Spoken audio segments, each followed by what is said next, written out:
I M sorry. കുഴപ്പമില്ല.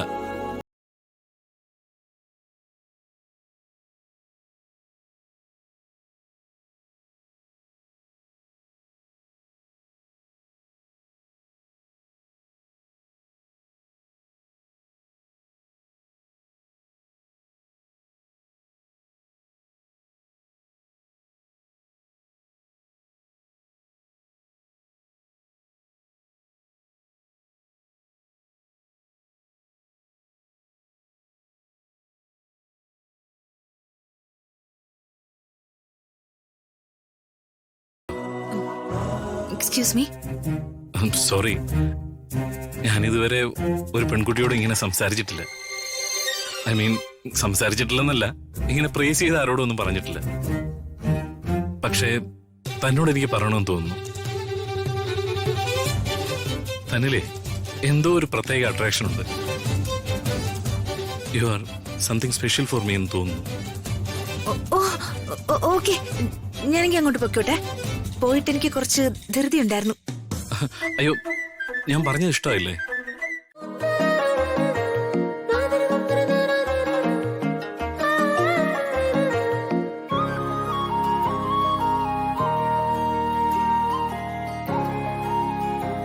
രോഹൻ, നിനക്ക് എന്ത് പറ്റിയടാ? നീ എന്താ ഫസ്റ്റ് ടൈം പെൺകുട്ടികളെ കാണുന്ന പോലെ? ഇതുവരെ ആരോടും തോന്നിയിട്ടില്ലാത്തൊരു ഫീല്. ഇതാണോ ലവ് അറ്റ് ഫസ്റ്റ് സൈറ്റ് എന്നൊക്കെ പറയുന്നത്? ആദ്യമായി കണ്ടൊരു പെൺകുട്ടിയോട് കണ്ട മാത്രയിൽ തന്നെ പ്രണയം തോന്നുന്നു. വാവ്, ഇറ്റ്സ് റിയലി ഇൻട്രസ്റ്റിംഗ്. ഇതിപ്പോ ആ കുട്ടി ആരാന്ന് ആരോടാ ചോദിക്കുക? അവൾ ആരായിരിക്കും? രോഹൻ, ദീപക്ക് കല്യാണ തിരക്കിലായിരിക്കും എനിക്കറിയാം. But I am sorry. Deepak എന്നോട് ദേഷ്യപ്പെടരുത്, എന്നോട് വേറൊന്നും തോന്നരുത്. എടോ, താൻ കാര്യം പറയും. എടോ, ഞാനിപ്പോ ഇവിടെ ഒരു പെൺകുട്ടിയെ കണ്ടു.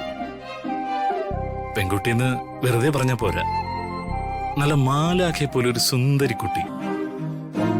എനിക്ക് ആ കുട്ടി ആരാണെന്ന് കണ്ടുപിടിച്ചൊന്ന് പറഞ്ഞുതരാം. ചിലപ്പോ ആ കുട്ടി ദീപകിന്റെ ബന്ധുവായിരിക്കും. പക്ഷെ ഞാൻ സീരിയസ് ആയിട്ട് പറയുവാണ്, ഫ്ലർട്ട് ചെയ്യാനൊന്നും അല്ല. എനിക്ക് ആ കുട്ടിയെ ഒരുപാടങ്ങ് ഇഷ്ടമായിടും. ഇവിടെ ഇപ്പോ ഇന്ന് വിവാഹമായിട്ട് ഒരുപാട് ഗസ്റ്റുകൾ വന്നിട്ടുണ്ട്. അതില് റിലേറ്റീവ് സൈഡിൽ നിന്നും ഫാമിലി ഫ്രണ്ട്സ് ആയിട്ട് ഒരുപാട് പേരുണ്ട്. ഇതിപ്പോ ആരാണെന്ന് ഞാനെങ്ങനെയാ പറയാ? അല്ല, എന്താ കുട്ടിയുടെ പേര്? അയ്യോ, പേരറിയില്ല. പേര് ഞാൻ ആ കുട്ടിയോട് ചോദിച്ചു, പക്ഷേ കുട്ടിയൊന്നും പറഞ്ഞില്ല. പേര് പറയാതെ അങ്ങ് പോയിക്കളഞ്ഞു. ഇവനൊരു പ്രേമരോഗിയാണെന്ന് തോന്നുന്നല്ലോ. പെൺകോന്ത്. ദീപക് എന്താ ആലോചിക്കുന്നത്? അല്ല, ഞാൻ ആ പെൺകുട്ടി ആരായിരിക്കുമെന്ന് ആലോചിക്കുമായിരുന്നു. ബ്രോ, അവളുടെ ഏകദേശ രൂപം ഞാൻ പറയാം. നല്ല കോലൻ മുടിയാ. കോലം മുടിയോ? അതെ, വലിയ ചുരുളൊന്നും ഇല്ലാത്ത നീളം മുടി. പിന്നെ കുഞ്ഞി കണ്ണുകളാ, നല്ല റൊമാൻറ്റിക് ആയിട്ടുള്ള കണ്ണുകൾ, നല്ല കുഞ്ഞു മൂക്ക. പിന്നെ ചുണ്ടാണെങ്കി മതി മതി മതി. എന്താ ബ്രോ? ആ കുട്ടി എന്ത് കളർ ഡ്രസ്സായിരുന്നു? ഒരു പിങ്ക് കളർ ഡ്രസ്സ്. അതായിരുന്നു ആ കുട്ടി ധരിച്ചിരുന്നത്. ഓക്കെ റോഹൻ, ഞാൻ നോക്കാം. നോക്കിയിട്ട് പറയാം. Okay bro, thank you so much. Okay, ആയിക്കോട്ടെ. ഞാനപ്പോ കുട്ടിയെ കാണുമ്പോ സംസാരിച്ചിട്ട് പറയാട്ടോ. മതി, അത് മതി. ഇവനൊരാര കീർക്കം തന്നെ.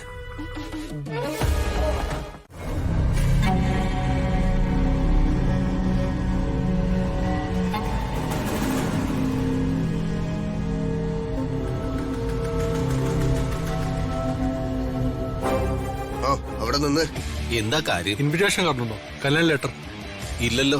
അതില്ലാതെ അകത്തേക്ക് വിടാൻ പറ്റില്ല. ചേട്ടന്മാരെ, നിങ്ങൾ ഇങ്ങനെ ഇവിടേക്ക് വരുന്ന ആളുകളെ വെറുപ്പിക്കല്ലേ. ഇത് വിവാഹത്തിന് മേൽനോട്ടം വഹിക്കുന്ന പൂജാരിയാ. എന്നിട്ടത് ഞങ്ങളോട് പറഞ്ഞില്ലല്ലോ. തിരുമേനകത്തേക്ക് വരും. രാജു, ഇങ്ങ് വന്നേ. തിരുമേനിച്ചല്ല, ഞാൻ വരാം.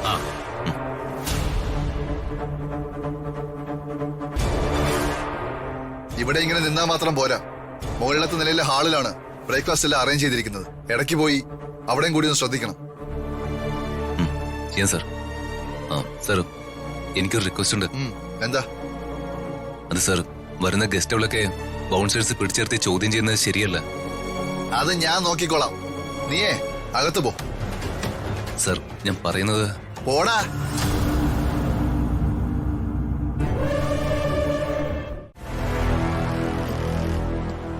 ജേട്ടൻ എന്താ ഈ സമയത്ത്? ഹൃദയ മാഡം, ഒരു സന്തോഷ വാർത്തയുണ്ട്. സന്തോഷ വാർത്തയോ? എന്താ ചേട്ടാ? ഹൃദയ മാഡം, ഞാൻ രാജുള്ളിനോട് സംസാരിച്ചിരുന്നു.